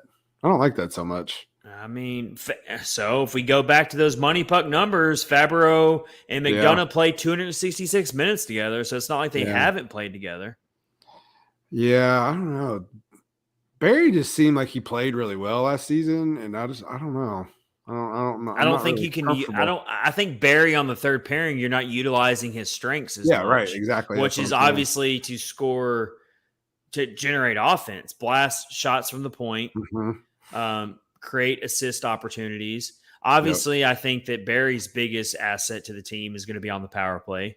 And then another response that was interesting, and I don't want to be negative to this person, but I just cannot get on board with your response. But it's okay. Everyone's entitled to opinion. Yep. But Rockets on Twitter responds, and here's their defensive pairings for the Predators. You ready for Rich? You might want to brace yourself in your chair. Okay. I'm okay. Are you ready? Are you ready to do this? Yep. I'm good. Yossi. At least they have Yossi on the top pairing. Yossi Lazan, aka Lasagna. So Lasagna is going to be on the top pairing for the Predators. Then we got Tyson Barry and Luke Shen on the second pairing. And then we've got Ryan McDonough and Dante Fabro on the bottom pairing. First of all, if they put Ryan McDonough on the top pairing, on the bottom pairing, I will riot. Yes. If they put Jeremy Lazan on the top pairing, I will riot. No way. Won't happen. I will say this. Opinion, but as much as I disagree with that response, if we want to flip flop Lazan and McDonough and put McDonough and reunite the McDonough Yossi line that looks so great, it was a good one. Then I'll actually get on board with that pairing. Yeah. The problem is you've also got to think about right-handed, left-handed defensemen. Yeah. And guys can switch. They don't have to play the side they always play necessarily. Yossi can. Yossi can switch. But the point is that we're going to have to watch in training camp what the preference is there, because we really don't know. No. We really don't. We can speculate all we want. And in the speculation, it's like Carrier. He's like the X factor person. Where do you put him? You can't leave him out because he's too good. Can you? I mean, they just re-signed him. They just re-signed him. He was an RFA this offseason. You would think they wouldn't have even gone through the trouble of re-signing him. Right. Okay, Carrier or Fabro? Are you really asking me that? I'm going Carrier all day. I'm going Carrier all day. I know, but everybody, a lot of people like Fabro for some reason, and because Fabro is a very stable, that's true, defensive player. That's true. Yeah. We have talked about this. Where is Kyle Perkins when we need him? I know, man. For sure. I'm gonna send this clip to him. Here's what I'm about to say. I'm about to speak some gospel here. Fabro, I'm about to speak a little gospel to everyone when it comes to Dante Fabro. He is a very great player in the way he plays in his own way. My thing about Dante Fabro is his ceiling is so low. Yes. Alexander Carrier's ceiling is way higher, in my opinion, than Dante Fabro's ceiling. I agree. Now, when you're talking ceiling, you're projecting, you're predicting, you're thinking in the future. Where they're at right now, sure, Dante Fabro is a serviceable player. It proves that in the numbers I just read. He can be moved anywhere. He can play with multiple line mates. He can definitely be a solid defensive force when it comes to blocking shots and being on the penalty kill and being in the right position defensively. Dante Fabro very, very likely is never going to be more than a 10 to 15 point scorer in this league. Maybe 20 point. This league is changing so much, and it already has changed. Just i.e. look at Cal McCarr and all these other defensemen that are starting to come up who are all predicated on playing offense and using speed and rushing the puck up the ice. There are too many times where I've watched Predators games where Dante Fabro is getting boat raced by him. Sure. And it's not just Fabro. It's not just Fabro. No, it's not. It's the entire Predators team that needs to get faster. And I think that's what Barry Trotz is trying to address. Yeah, for sure. So much like some of these other players, I don't know if Fabro can keep his head above water in Nashville. He'll land somewhere. He's an NHL player. Right. He's an NHL player. He's going to be somewhere. Yeah. But I don't know. I guess I was always hoping to see Carrier like grow into like a Roman Josi type player a little more than he has, but I like him a little more than Fabro. I'll totally be okay with switching out Lauzon for Fabro because I do think Fabro is a more even keeled and stable player than Lauzon. The thing about Lauzon is he's a little bit of a wild card to me. Yes. Lauzon is. He's going to take some really, really egregious penalties for you. He's going to put you in a bad spot in games. Whereas I don't think Fabro, I can trust Fabro to play smart and important. Yeah, you're right. Yeah, absolutely. Because Fabro, I mean, you've seen him. He doesn't get riled up too much, but Lauzon, man, he's. But the trade-off between that is you're losing that edge. You're losing that tenacity. You're losing that enforcer mentality that you need on a third pairing defenseman line. And Lauzon's not afraid to blast a shot. He's got his shot's not that bad. No. He hasn't really fine-tuned it, and he's never really going to playing third line minutes. But I trust Lauzon to actually score a big time goal more than I do Fabro. Yeah. It's a tough call between those two. It is. It's very hard. And we've talked about these guys so much. You look at the 7 players we've mentioned.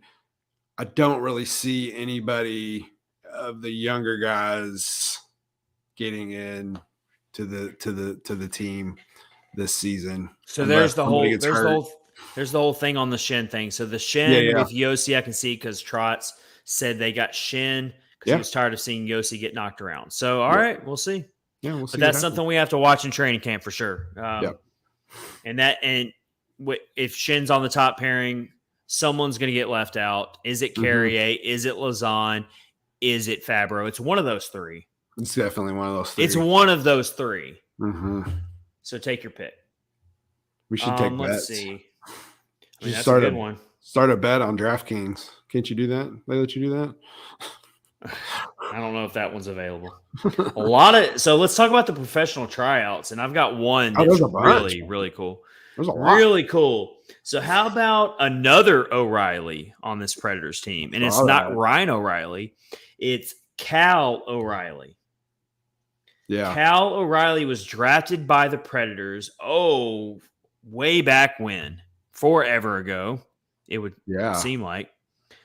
It's a really cool story, though. So Cal O'Reilly, originally drafted by the Predators, has played most of his professional career in the AHL, has logged a lot of points in the AHL. He's a career AHL player.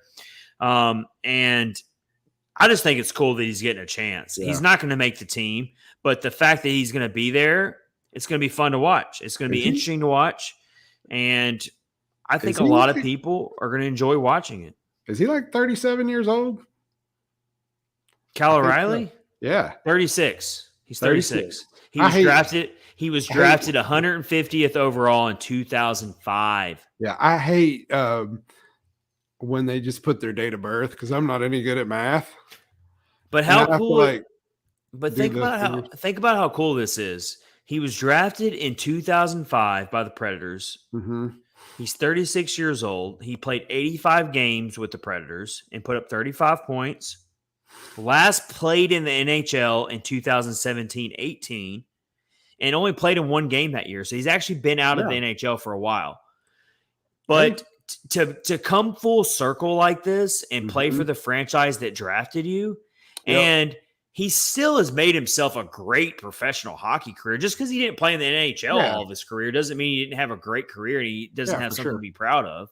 Yeah. I think that's a really cool thing. I think it's a cool storyline for training camp. It's not going to get headlines, but I think it's freaking cool. It would be cool if they snagged him to play in Milwaukee or something. That'd be kind of neat. Well, he said he still wants to play what I read. So I'm sure that's what he's probably gunning for. But if he still wants to keep playing and he still wants to be on the ice, he'll be a very veteran type leader for the Milwaukee Admirals.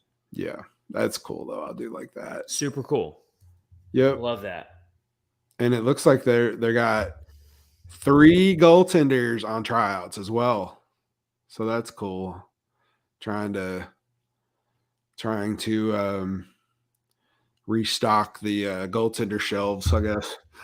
And we mentioned that we got a lot of Predators a lot of players in this training camp that are actually 2023 draft picks. Mm-hmm. Yep. So we already mentioned that Tanner Mollendijk is going to be at the training camp. So that's pretty cool. 46th overall pick, Kellen Lind is going to be there. 83rd overall pick, Dylan McKinnon. That's a good last name. It is. Dylan McKinnon's going to be there. 111th overall pick, Joey Willis. And 175th overall pick, Austin Roest. So we got some draft picks that we'll get to see there. Just mentioned that the first pick of the 2023 draft by the Predators, Matthew Wood, will not be there, but getting ready for his collegiate season with the University of Connecticut, which is coming up very, very soon. He's got to join a fraternity or something. It's very different. It's very different when you're already a collegiate player. When you get drafted in the NHL and you're a collegiate player, it's a lot different path for sure. Yeah. Let me quickly name my roster bubble players short list. For me, it was Kiefer Sherwood, Igor Afanasiev, Cole Smith, Michael McCarron, Jake Livingstone, the great underdog story of last year. Yep. And Spencer Stastny. So I mentioned that Spencer Stastny is probably my first choice of player that gets called up if things happen. And you need someone to throw in, which inevitably is going to happen. It's going to happen. Yeah, for sure. We will see Spencer Stastny at some point. Yeah. Jake Livingstone, I would put him right up there with Spencer Stastny. And the biggest reason I say that is Livingstone really, really outperformed expectations when he was thrown in there. He really got thrown in there late in the fire with almost no expectations. Everyone expected him to probably look pretty bad just because he was brought in. He's undrafted. He just got brought in. The dude got out there and blocked shots and made things happen. So is he the one that signed his contract like on the bus or something from college? So. Yeah. He played with the University of Minnesota State. It says Minnesota State. Yeah, but I think I remember seeing that he was the one that like signed his entry level contract or whatever on the bus or something. That's pretty cool. It's crazy. Awesome. Yeah, it's crazy. So let's keep an eye on that for sure. Let's move along here. We got a couple things to wrap up here. Rapid fire, episode 198 of Catfish on Ice, getting you all set for training camp and rookie camp for the Nashville Predators. We're in the middle of it. It's awesome. It's coming. You hear a little pep in our step here from myself and Rich tonight, and that's because we're so excited. We're just so excited about it. We're just so amped up about it. So I want to zero in on something that we mentioned early in the episode, and that is the Preds power play. And really, what do we see happening with that? And so with that said, Rich, I'm about to share a crazy stat with you, and it's all about the Preds power play over the last 3 years. Already mentioned that there was an outlier year. Yeah. It was exciting. It was very fun. But so the last 3 years, last 3 seasons for the Preds power play goals, right? Yep. Who would you guess over the last 3 years combined has led the Predators in power play goals? Who scored the most power play goals? Lucas Pisa. You figured out a way to get it in. Yeah.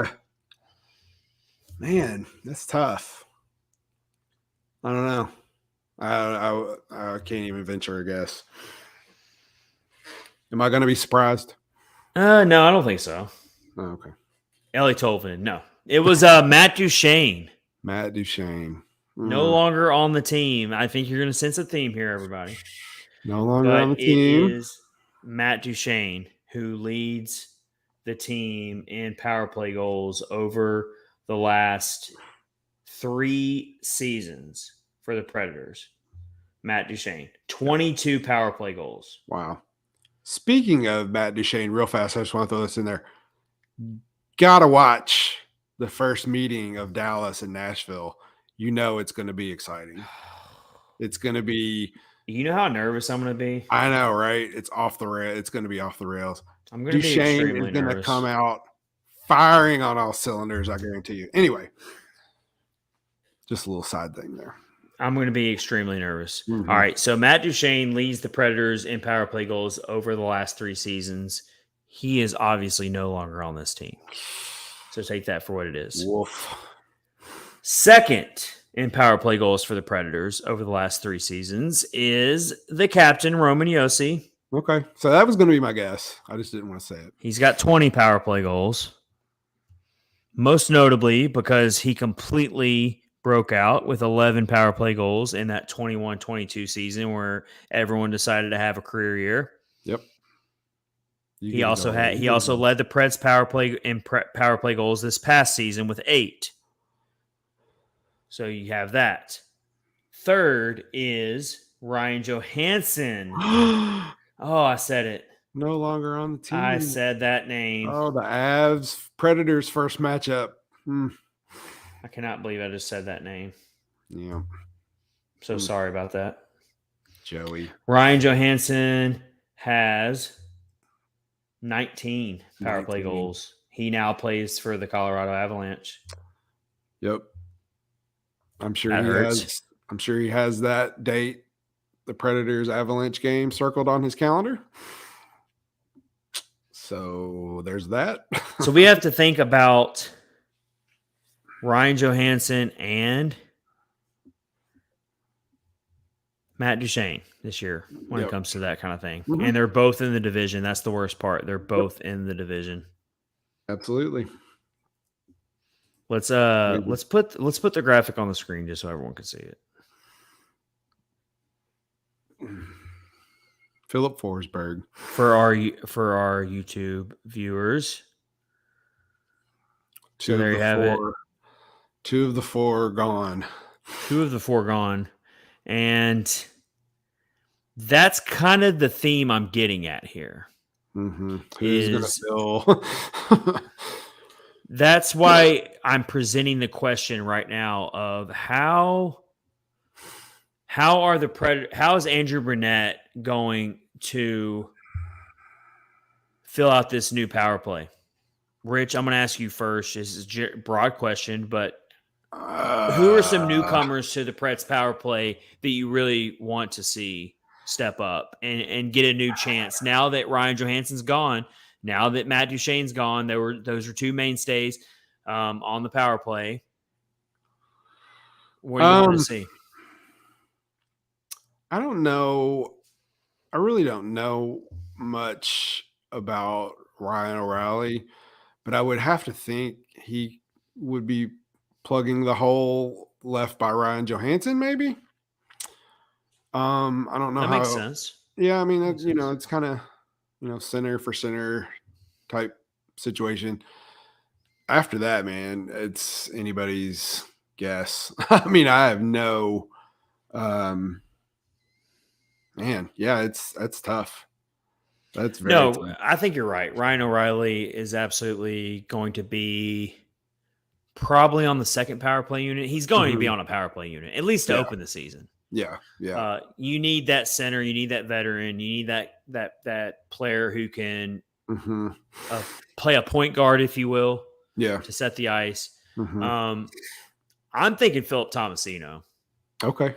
Who actually, going back to my numbers of power play goals by the Predators over the last 3 years, Tomasino scored 4 power play goals this past year. Mm-hmm. Scored 3 power play goals in 2021-22. So he's got 7 power play goals in his career. So that's Tomasino's chance to really thrive under this new system with Brunette is he needs to be a power play weapon. Philip Tomasino, the dude knows offense. He knows how to skate without the puck. He's an effective puck handler. When you're on the power play, you need players like that. Yep. Philip Tomasino, hands down. When I think about new Preds power play, I think Philip Tomasino. Yeah. I agree with that. That would be awesome to see him step up in that role. But just looking at these numbers, man, like that Matt Duchene plugging that hole 22, that's big. I mean, that's, you got someone like Roman Yossi. Duchene scored 5 power play goals this past year, which the Preds power play was so awful that bad. 5 is like not that great. Not that great. Scored 16 power play goals in 2021-22. That was the year of the Preds power play tied for 4th in the league. It was an exciting time. And then the year before that, Duchene put up just 1 power play goal. But the point is, that's a lot of production to replace. Mm-hmm. Another one I have for me is definitely another newcomer, much like Thomas. Thomas is not a newcomer, but you know what I mean. Yeah. And that is Tommy Novak. Yep. You expect to see him on the power play. In a new look Preds power play, you expect to see Tommy Novak. Do you agree with that? I do. Yep. So he's actually got some power play goals in his Preds career already. He scored 5 this past year, and he scored a power play goal in his first year in the NHL. Yep. So he's got 6 power play goals in his really young NHL career. Mm-hmm. So he's got power play experience. Yep. So you can check out my article regarding this topic on Predlines.com right now. How should the Nashville Predators build their new power play units? Go check it out. We're talking about it right now. But let me go ahead and just put out the numbers real quick. Predators power play ranks the last 5 years. Oh, boy, this ought to be good. Oh, yeah, I don't know if you're ready for this. That was sarcasm. Well, I think you already know where I'm going with this. I do. So let's put it out there. 2022. Do you want to go old to new or new to old? What do you prefer, Rich? You're my co-host. I want you to be able to choose things. Do old to new. Old to new. Yeah, the last back to last year. Yeah. All right. We will do that. Let's go back to 2018, 2019. Oh, wow. You started with the worst? Hey. 2018, 2019, the Predators power play finished 31st in the NHL. That's bad. With a 12.9% success rate. That's really bad. 12. Is that the year? That's one of the worst numbers you could possibly ever put out there for a success rate. Is that the year after that when they brought in that was the year when you probably started watching the Predators. It was halfway through that season. But the next year is when they hired that assistant Dan Lambert? Yes, Lambert, who was supposed to, wasn't he? That was like 1920. We'd have to go back and look. Yeah. Yeah. So now we'll see how he did in 19 and 20. So bad. And that was the year that the Predators actually won the Central Division. Think about how crazy that is. Yeah. They won the Central Division. They got the Dallas Stars in the first round, and they got upset. Throttled them. That's when everything started crashing down. Yep. All right, 29. This is why we're talking about this topic, because it kind of like is a trend here. 2019-20, they go 25th in the league for a 17.3% success rate. So they really improved on their success rate, but league average-wise, still one of the worst teams. Yeah. But they did jump up. 2020-21, they go 23rd in the league, but a very similar success rate, 17.6%. Then they bust out of the seams in 2021-22 and go 6th in the league, really more like tied for 4th. Yeah. There were 3 teams who had the same percentage. And that was the year that gave us false hope for the future, but go ahead. 24.4%. Well, I don't know if they gave us false hope because they still got swept by the Avalanche. I know, but like that whole year though, that 3/4 of that year, they actually barely made the playoffs that year. That's what's so crazy about that year. Yeah, how do you have that much? How do you have that much individual success when it comes to career years? I don't know. And you still barely squeak into the playoffs and you get swept. I get it. UC Saros got hurt. He wasn't available. As much as I love Saros, he's getting us maybe 1 game in that series. Yeah. Ask the Boston Bruins. They'll tell you what that's like. And then this past year, so this is the last 5 years. This past year, they revert back to old ways. 27th in the league. Although I will say that is such a big dip. There were a lot of really contributing factors for why the power play was so bad. One thing I will say that you really can't put a blame on anyone is just the fact that there was so much roster movement and so much changing and with trades and injuries that unfortunately, it was one of those things where you just couldn't get any cohesion. So I really don't get sucked into it too much this past year. It was still bad, but so that's kind of why we're doing this topic. And so let me give you my power play units. Yeah. All right. Nowhere to go but up. There's nowhere to go but up. So here's my power play units, everybody. First power play unit, the top unit. I got Josi. I got Forsberg. I got Novak. Okay. I got Evangelista. And I got Tomasino. So I'm taking some chances. I'm really trusting the youth here. You are. Yes. Yep. Evangelista has almost no NHL power play experience. Tomasino and Novak do. Limited, but they do. Not much, but they do. Yeah. And we know Forsberg and Josi. You got to put them on the top unit. You have to. Sure. You're not going to just not put them up there.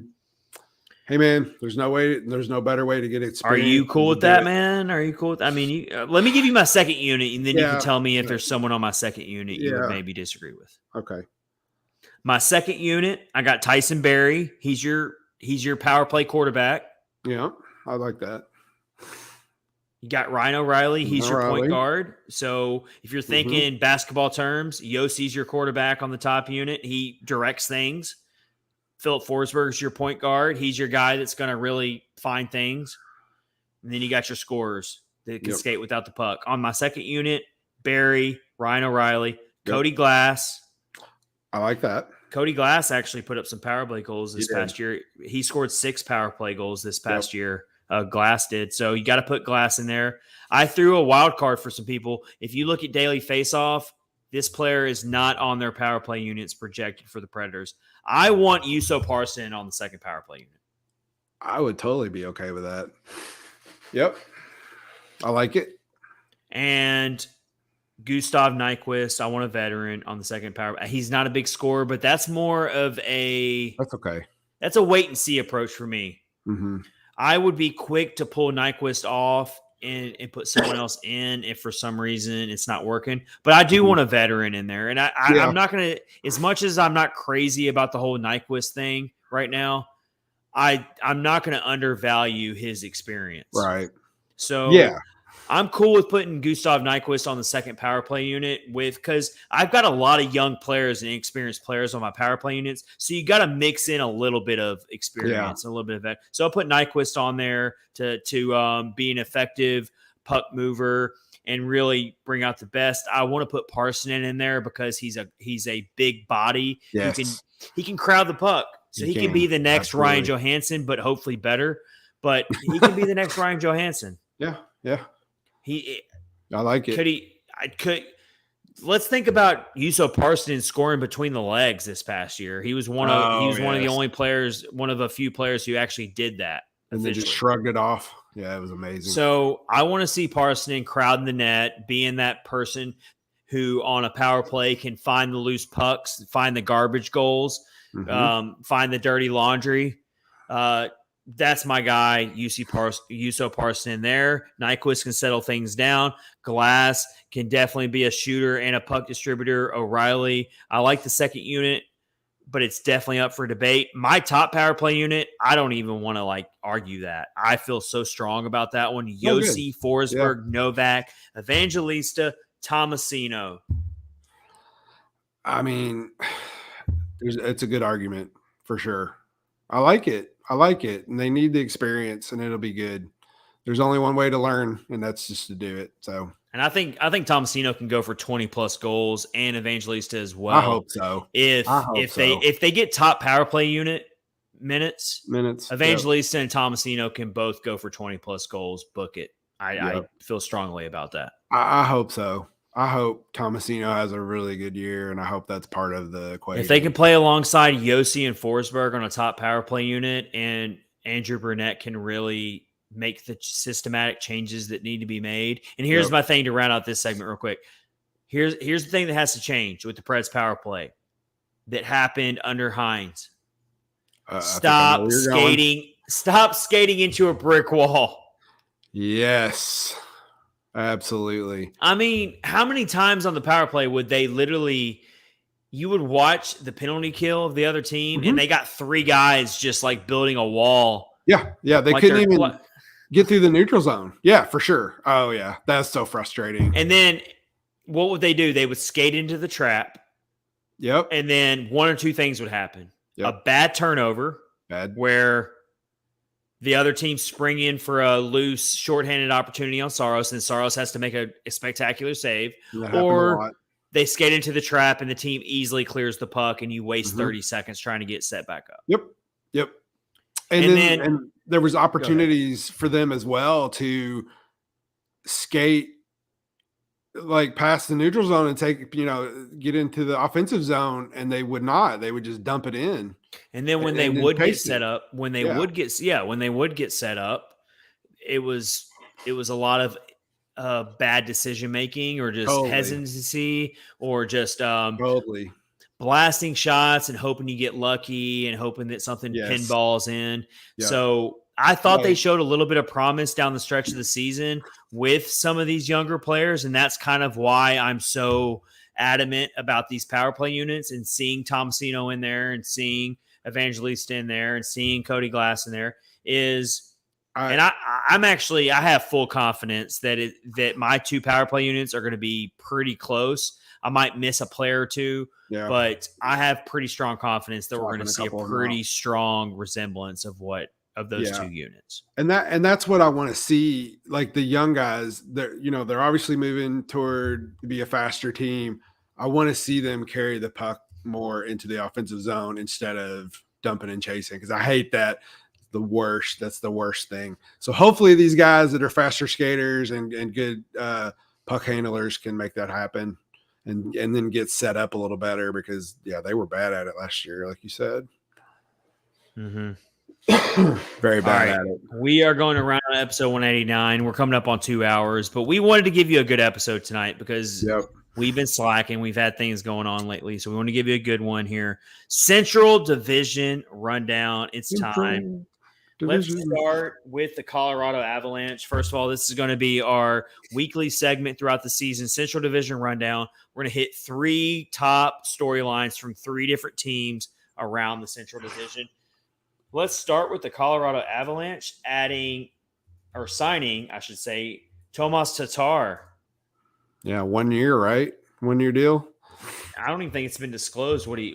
Oh, really? I could have. Maybe I was thinking somebody else, but yeah. No, it's Tomas Tatar. But the last time I checked, they didn't even disclose what he's. Oh, $1.5 million. Okay, 1 year contract, $1.5 million. Yep. We're talking about a guy who's 32 years old, who has definitely proven himself as far as being a good scorer. Here's what I see out of this. I'm not saying the Predators were in a position to sign him, but somehow these teams that are already really good and really stacked always find a way to scoop down the bottom of the bucket and find another gem. And I think Colorado definitely did that with this guy. I think the Avalanche have had an outstanding offseason. Yeah. If if anybody watched the Devils play last year, to get anybody off of that team and to get somebody like Tatar, that is a huge win for them because the Devils were very good and very exciting to watch. So 455 career points. That is nothing to overlook there. 455 career points in the league. Put up 48 points with the Devils last season. And here's what you really, really have to look at for me here anyway. This is what I really pull out of this. The Devils are literally the portrait of the league when it comes to a young team growing and becoming like a Stanley Cup team. Mm-hmm. Tatar got pushed out of the Devils because there's just not room for him. It's not that he's a bad player. Mm-mm.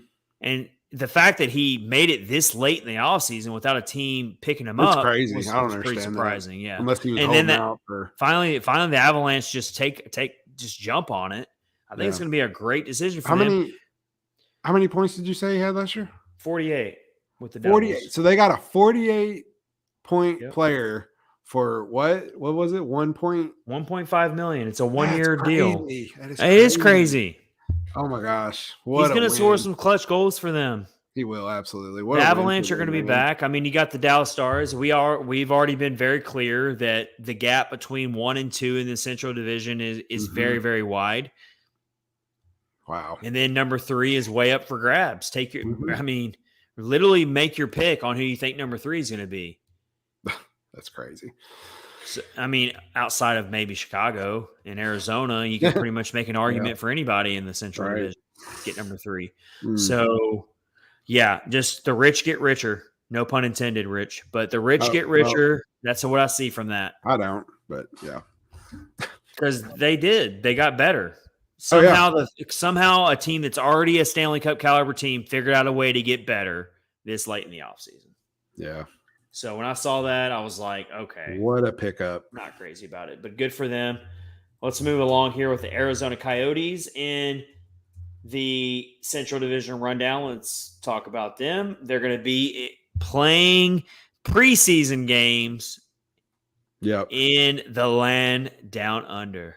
That's crazy, right? That's pretty cool. It is cool. It's so hot there. It's like, is it? I know, like even they were the opposite this time of year. I thought they were. I guess not. I don't know. I always thought it was just hot there all the time, like Florida. So I think it's pretty cool that the NHL is expanding with this global series thing. I think it's a good marketing tool. I make fun of the NHL all the time for being their biggest, worst enemy when it comes to marketing. Yep. But when it comes to the global series, I think it's actually a thing the league is doing pretty well of. And I think the Coyotes are actually a pretty good team to put in Arizona, or put in Arizona, to put in Australia, because there's probably a lot of Coyotes in Australia. I guess. I don't know.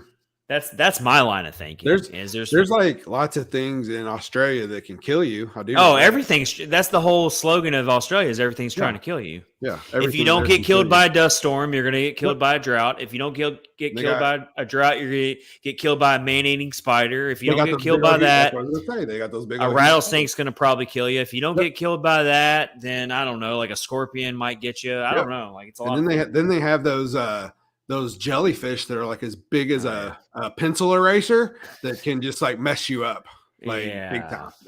So I think the Coyotes are a perfect team to play over there then. Yeah. All right. Cool, so the Coyotes will be playing in Melbourne, Australia. That's 16-hour flight for them. What a cool thing. 2 preseason games against the LA Kings at Rod Laver Arena on September 22nd and 23rd. I will say that the Coyotes have a very exciting prospect. We've been talking about prospect pools, now exciting the Predators. The Coyotes have a really exciting prospect pool as well. Yep. So that's the product of not winning the Stanley Cup. Traveling roster for the Arizona Coyotes. Some big names. Connor Ingram. Look at that. Will be going to the land down. I think he's going to fit in great. I think the Australian people are going to love Connor Ingram. Yep. Everyone loves Connor Ingram. Yep. So you'll have Connor. So here are some really big names. Logan Cooley is a major one in their prospect pool. He's not even really a prospect anymore. Lawson Krause is a good player. Of course, we know Clayton Keller is their standout player. Yes. A big fan of Clayton Keller. He's going to win them a lot of games on his own. Clayton Keller is. Yep. I've already said that I think the Coyotes, hot take alert, are going to get a wild card this year. Yeah. I'm on record. I'm not going to take it back now. No, I could see that. Totally. Defenseman for the Coyotes, you got Matt Dumba. They went out and got Dumba. I'm not sure about that one. Yeah, it's a little. That's the problem for the Coyotes is their defensive core is pretty bad. Pretty bad. Very untested. So, yeah, it's going to be fun to watch the Coyotes out in Australia. Yeah, except it's on at 12 to midnight is when you get to watch it. And then finally, let's wrap up episode 181. I almost said 189. I almost went 9 episodes backwards. 198 with our last Central Division rundown topic. Let's go to the Winnipeg Jets. And they name a new captain. It's no longer Blake Wheeler. No. Pretty ugly breakup between Blake Wheeler and the Winnipeg Jets. That team's kind of like going through a messy situation with Connor Hellebuck as well. And Scheifele. Yes. But as of now, they're hanging on to those two players. But that breakup with Blake Wheeler was pretty ugly. So they had to get a new captain, and they get Adam Lowry. Very respected player. I thought that was a pretty cool choice. I like Adam Lowry. Very respected player around the league. When you're picking a captain, it's never an easy choice. Third captain in franchise history, it says. He's been with the Jets since 2011, so it's in that regard, super easy choice. Drafted 67th overall, and he's the third since relocating to Winnipeg. Not the original Jets. So the Winnipeg Jets we're talking about were the Atlanta Thrashers, which also, side note, everyone's talking about the next franchise in the NHL, and they're going to bring back the Atlanta Thrashers. Oh, boy. That'd be fun. Yeah. It'd be a good natural rivalry for the Predators if they did that. Then we're going to go through the whole expansion draft. If that happens, they need to move the Predators to the East. I've always said that. If they add another team, move the Predators to the East. But that'd be kind of hard to do, though, because the Thrashers will be in the East. So actually probably wouldn't work out that way. I don't know. It's all weird. But either way, so cool there. So that's going to leave us to our last rapid fire topic here really quick to close out episode 198. We're up late. If Roman Josi is no longer the captain of the team, we're both going to give her a choice. Who would be our captain of the Predators right now? Let's pretend like Roman Josi, for whatever reason, is not the captain. Rich, you go first. I get to go first. Who would be your captain choice on this current Predators roster? Current Predators roster. Let's. Oh gosh, man, it's kind of hard. It is. I want to say like Colton Sissons. All right. But I don't know.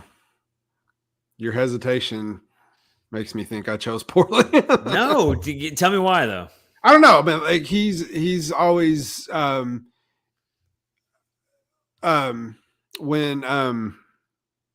oh gosh. He's been with the team for, I mean, if you're thinking about players who have been with the team for a long time, a player who's always been a leader.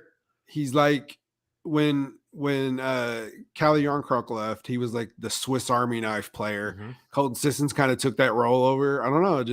Your captain doesn't necessarily need to be like the guy who scores all the highlight reel goals and does all that. Exactly. So I think Colton Sissons is a really good choice. Yeah. I actually thought about Colton Sissons as well. But I'm going to not say Colton Sissons because you said him. I don't think it's a bad pick, though. I'm going to go with Ryan McDonough. That's a good one.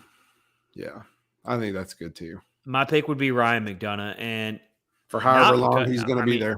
He's not been. I think he's going to finish his career with Nashville. I do think that. I'm not saying he's going to be – obviously, Roman Josi's going to – we're being hypothetical here. Yeah, for sure. But second best captain choice on this roster right now for the Predators, I would go with Ryan McDonough because he is every word of a leader.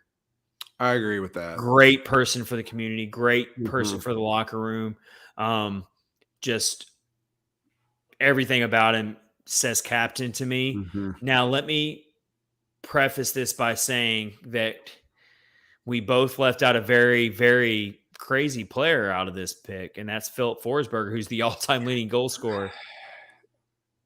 That does not mean that Philip Forsberg is not captain material or that he's not a leader or none of that. No. But I think choosing a captain is different. It's a hard thing to choose. It is. Yeah. And it's no disrespect to Philip Forsberg. It's not even so much about like what you can do on the ice. I think a lot of it is locker room stuff and how you lead in the locker room. So, yeah, you look at the guys who like were like the Bruins, for instance, Patrice Bergeron, awesome player. He was the captain, and everybody loved him because he was a good leader. He took care of all the guys. Zdeno Chara before him, good leader, took care of all the guys, make sure everybody was good. I think it's more locker room stuff. Yeah, you're not going to choose a really young player to be your captain this early, so that's why I didn't pick any of them. I wouldn't pick Ryan O'Reilly because he's literally just joining the team. Yeah, I wouldn't.